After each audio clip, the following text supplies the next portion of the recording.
Hey friends, so this is the video that I know a lot of you have been waiting for, and this is the end of year roundup of my crazy wedding season. Literally writing the list of things has had me in absolute stitches and hysterics, reliving some of the crazy things that happened this year at Bluebird. So I'm going to share them with you in this week's video. Let's do this. Hello lovely couples and welcome back to my channel. I'm Lauren, wedding planner and owner of Bluebird Creative. I provide a weekly dose of wedding planning goodness for the modern couple. So if you haven't already guys, make sure you subscribe to my channel and don't forget to hit the bell to be notified when new videos land. So guys, this week at Bluebird, let me give you the actual official stats. We did 37 weddings with a total of 17 team members across the year, 33 different wedding venues, 38 brides and 36 grooms. It has been a year of absolute epicness. I am full of cold now that wedding season has almost come to an end because I think my body has gone into shutdown / shock. We have one wedding left, which is this week, and it's going to be a good one and a great one to finish on. But it's been a year, and in that year, there have been many situations and I have lots of fun stories, some of which I will not share, but a lot of which I will share with you. Now, a lot of our work in 2023 has been coordinations with a handful of beautiful full plan weddings. As we move into 2024, we are flipping how I run my business on its head, and we are focusing in on our full plan weddings, and my team will still be offering coordination services, but I myself will not be doing as many coordinations because man, I felt burnt out this year guys. It was a lot and I want to give more focus to my couples that I am working with. But doing coordinations is amazing. I'm ADHD guys, and I am a dopamine hunter, and doing coordinations is absolutely a dopamine treasure hunt. It gives you everything. There is so much adrenaline, there is such a buzz, and I genuinely enjoy it, but maybe not when I'm doing 37 because it's also extremely stress inducing. It is incredible in so many ways, but very stressful because you are essentially a firefighter. You haven't planned the wedding. The wedding has been planned by a couple who have poured their heart and soul into their plans, but they've never planned a wedding before, not typically. So even if they're an event planner or some sort of planner in their job role, like production manager, it's not the same thing. So when you turn up on a wedding day, there are still things that happen and the planning is not necessarily slick and smooth. And so you are dealing with the unexpected and you are firefighting constantly. I have had very few coordinations where there's nothing really to deal with, and it's really lovely when that happens because it's a nice break. But there is always something. There is typically always something. And this year there were some weddings where there weren't too much, and then there's some weddings where there really was a lot. And as coordinators, we desperately try to iron out and eradicate as much as those things that we can foresee coming even before the wedding. So when we look over our clients' plans, we try to iron out as much of that as possible, but things still happen and crop up on the day because it turns out that we haven't been given all the information that we need, or just clients haven't necessarily read through all their contracts properly and so on. And as a coordinator, it is not our job to start reading through all the contracts. So things happen. So I'll stop rambling on. Let's dive into some of the crazy that happened this year.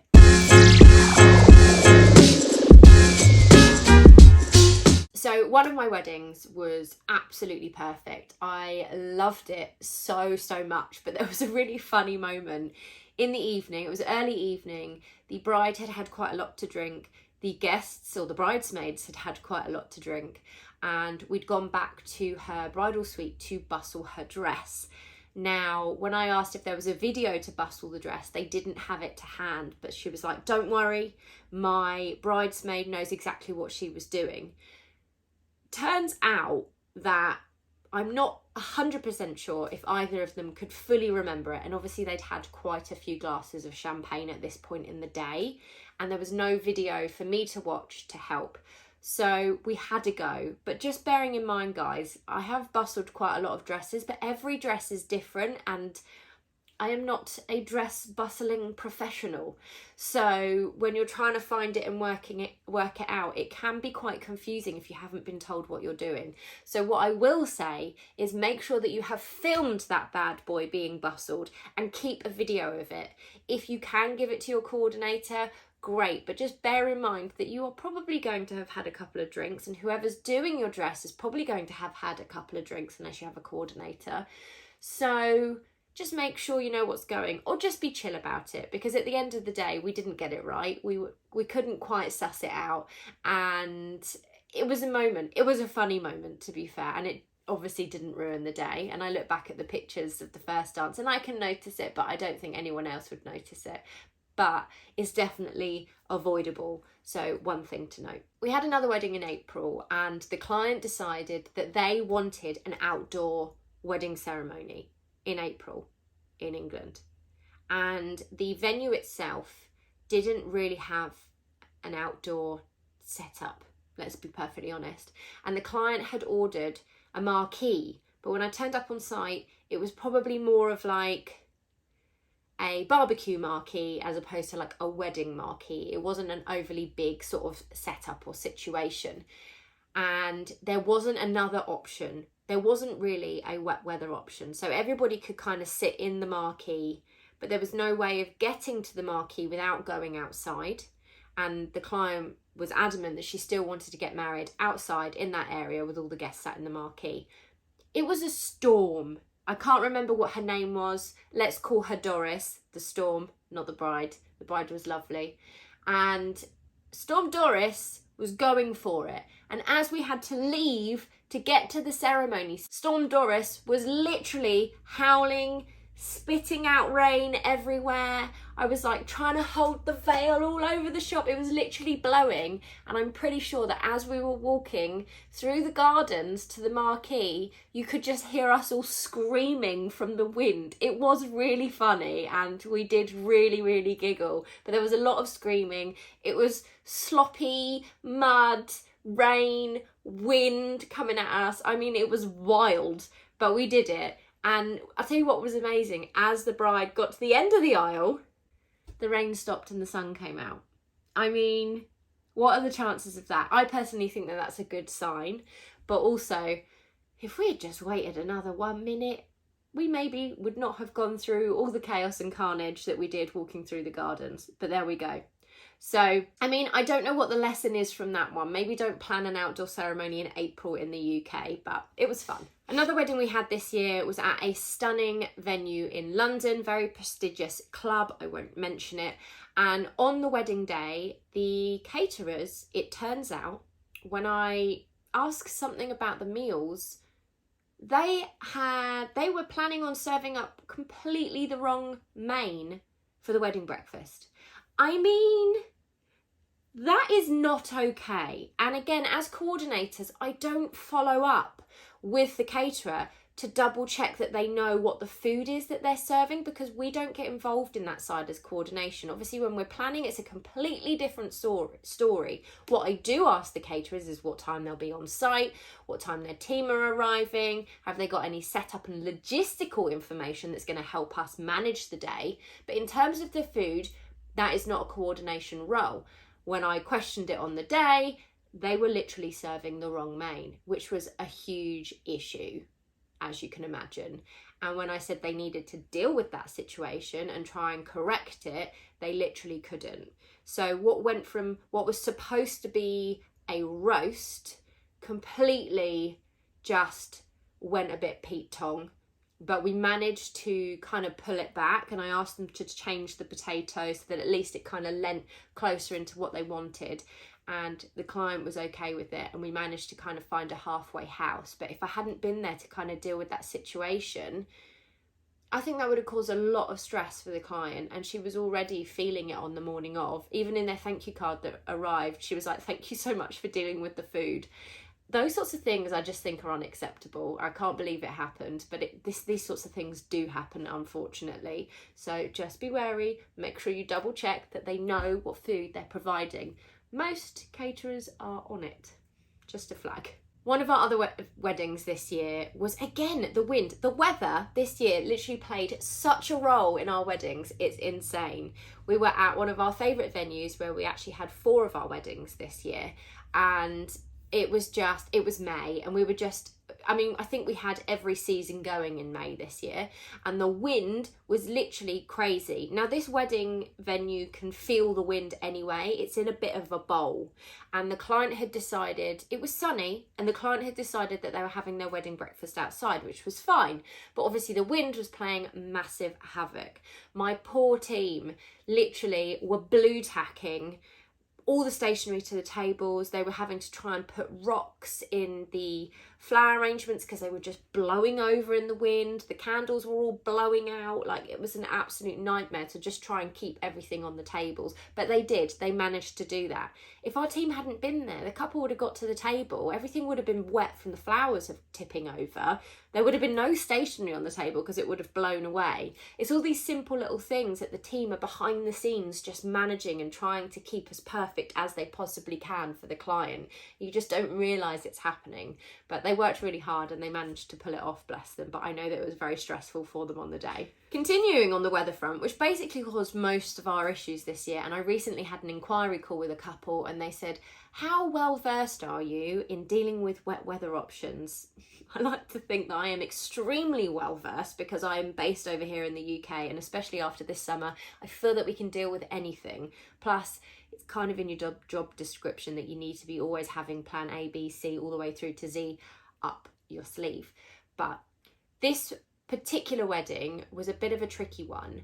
Now, again, it was in beautiful grounds, stunning sort of summer garden vibes, and there was a very large marquee on the grounds as well. There wasn't an area really to host anything inside the house. It was a stately home. Sorry, I forgot to explain that. It was a stately home, beautiful gardens, and the bride had grown up in the village where this venue was and had always envisaged herself getting married at this venue in the summer, beautiful summer's day, amongst all like the flowers, stunning vibes. It was August and it absolutely peed it down. It absolutely peed it down. It was a coordination, and we stepped in and I had said, we'll come up with a wet weather plan. And they were really like, we do not want to have to deal with a wet weather plan. And they were getting married in a local church down the road. And then they were coming up to the house and to have their drinks reception in the gardens. And then the wedding breakfast would have been hosted up into the marquee. And we couldn't do it. And there was a barn on site. And I had to make the call the morning of the wedding. Even the day before, bless them, they were still adamant that it was going to be okay. And I had to tell the groom the morning of the wedding that we were having to roll with a wet weather option and that I was coming up with something. And he was so upset. I think he was so upset because he was upset for his bride. And when I told her, bless her, she even said, oh, I think the sun's coming out. But we had to roll with it. And I mean, the rain was like nothing else I'd seen all year. Like, as all the guests were arriving to the church, they were drenched. It was flowing down the high street. There were bins that were literally swimming down the high street right by the church. Like, it was insane. There was a car that crashed because of all the rain. Like, it went mental. And the bride arrived. I literally was stood outside with an umbrella welcoming the guests who were just so wet. So wet. And the bride arrived and the sun came out, and I cried. I was like, this is insane. Like, the sun has just come out as she arrived and she was able to get out the car and the sun came out. But the weather was so hit and miss and touch and go, we had to roll with a wet weather option. So we set up this barn and we just tried to make it look as beautiful as possible. We repurposed some of the flowers from the marquee, which we knew we'd then have to trench back over to the marquee and put them back in at a later time. We moved like the band, like we found furniture and made it feel cozy, and we took repurposed candles, and we literally had to think on our feet because there wasn't a wet weather option. And they loved it and they were so grateful, and and it worked. Thank goodness it worked. And that wedding, we were literally having to think on our feet all day.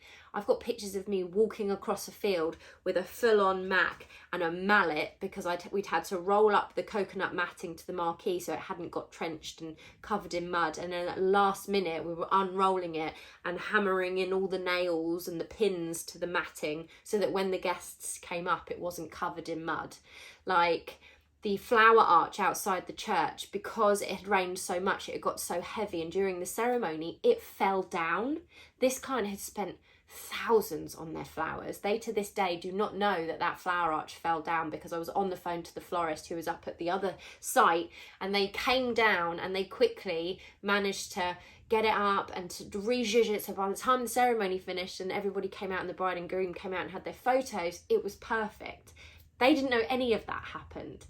During the wedding breakfast, we got another spot of sunshine, so we repurposed the cake outside because they wanted this cake to be displayed outside. And I mean, it was a cake of dreams. Like, I will share some pictures. It was stunning. And we set up some flowers around it, and we made this really special moment for the couple so that they still had these special parts of the day that they'd envisaged. It was carnage. It was absolute carnage, but it's honestly one of my absolute favourite weddings of the whole year. I loved it. I loved the client. They were so appreciative. The day, with all the chaos that was happening with the weather, it went so smoothly, and we had such an incredible team of suppliers on as well. It was really good, but it wouldn't have happened if they didn't have us. Like, it would have been absolute carnage. I dread to think what would have happened. There were so many things that we were having to manage throughout the whole day, but it ended up being such a fantastic day. Another one of our weddings, it's not a massive thing actually, but one of our clients had a teepee wedding in the woods, and it was so fun. So fun. So many fun details that they'd planned. Like, the couple themselves were just brilliant. Their wedding party were fantastic. It was fantastic. But there was a point in the day where the drinks reception was being hosted in the woods where the ceremony had been hosted. And actually, one of the issues that had cropped up the day before, which I'm just remembering now, is that the catering team were not aware that the drinks reception was happening in the woods. They thought it was happening by the teepee marquee, which was on another field. And I had to kind of, pull them aside and say, that's not the plan. It's in the woods. And literally, they hadn't planned for it. They were worried that they didn't have enough staff. Like, we had to come up with a plan B. I had to be like, it's fine. We'll make this work. This is how we'll do it. And it did work absolutely fine. But again, if I hadn't been there the day before to have that conversation, that could have been a real headache on the day to try and sort of manage their expectations and make it all work. But we had time to correct that kind of them having not got the correct information. We made it work. But what did happen is the drinks reception was happening in the woods. It started to get cold. It was a September wedding, and some of the guests just decided that they were coming back to the teepee ready for the wedding breakfast.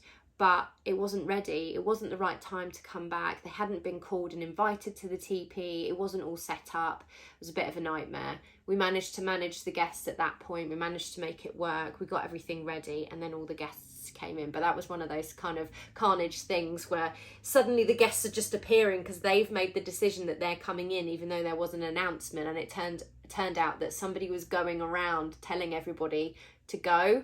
So miscommunication, but we then managed to kind of pull things around and so on. So that was a bit crazy, but not like a massively crazy thing. And that was a really super fun wedding. Another one of our weddings that one of my team leads was on, it was a small little wedding, lovely, but one of the guests had insulted the bride and really upset her. So my team had to then go and manage the family drama and deal with the situation on site very discreetly, because the bride was absolutely devastated at what had happened. So these are the sorts of things that we're having to manage all the time that you might not be aware of. Obviously the bride and groom were aware of it because they were the ones that had actually pulled on our team to help sort of manage the situation. So sometimes our clients are aware of what we're doing and other times they're not aware, but we're always trying to make the day as smooth as possible and as enjoyable as possible for the client. There was another wedding I had this year, which I won't lie, has the majority of all the crazy things that happened in that particular wedding, and I feel like I need to be a little bit careful. It was an extremely, extremely stressful day for myself because of the planning, or perhaps lack of planning, that had happened on this wedding. It was very, very stressful. I don't think the client had read through all their contracts properly, so they weren't aware of all the sound limits. They'd booked singing waiters, which didn't really fit with the sound limitations.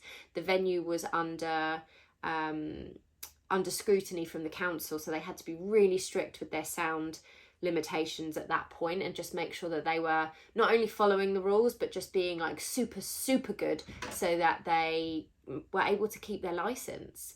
There were power cuts because the sound limiters went off. I was trying to deal with the fact that half the waiting staff hadn't turned up. They had booked a catering team that only had 2 chefs and no waiting staff, and the 2 chefs had told the client that they could get away with just 3 waiting staff, which was completely unrealistic. They needed a minimum of 7 waiting staff and a front of house manager, which we then had to tell them when we stepped in at 6 weeks. We saw that immediately. We're like, no. But the waiting staff were from a different company. They were from an agency, so they had no communication with the chefs. And the front of house manager they booked was from another company, so there was no communication. And then they all turned to me on the day, and I am not heading up a catering team. I work with the catering team and the catering manager to manage the day. And this person turned up with absolutely no knowledge of what was happening on this wedding day. 3 catering waiting staff didn't even show up. I had the agency ringing me. I had somebody asking me if I could put them up in accommodation from the waiting team. It was honestly the most bizarre experience I have ever dealt with. I had the front of house manager turn up late, so the waiting team were looking at me not knowing what to do, and I was like, I've never managed a bar team, but I need a bar set up over there. It was honestly carnage. The couple had just left post-it notes everywhere, which didn't correlate to all the information that they'd given us, which we'd then planned meticulously into our timeline. So there was this complete and utter cross information that we were dealing with on the day. They hadn't put all their place names in order. They were so higgledy-piggledy. There were these bottles of alcohol, little shot bottles, and you can imagine like 90 guests worth of bottles in no order with not enough waiting team. So me and my assistant having to set them up whilst trying to manage the event. I was holding fraying threads throughout the whole day, which I have to say I found very frustrating, because I have a very good reputation. I like to think that we're very good at our job, and we probably looked all over the shop, but underneath nobody knew the amount of things that we were actually holding together. If we hadn't been there, I think the wedding would have just crumbled. There was no table plan. Like, we suddenly changed the day before and the client wanted to have it inside because of the weather. The tables didn't fit. We had to try and make the tables. It was honestly absolute carnage. It was crazy. They hadn't booked on a bar manager to stay on to the end of the evening, which was required by the venue. They just thought that they could manage their own bar. So I had to say yes to that on the day, because otherwise they would have been shut down.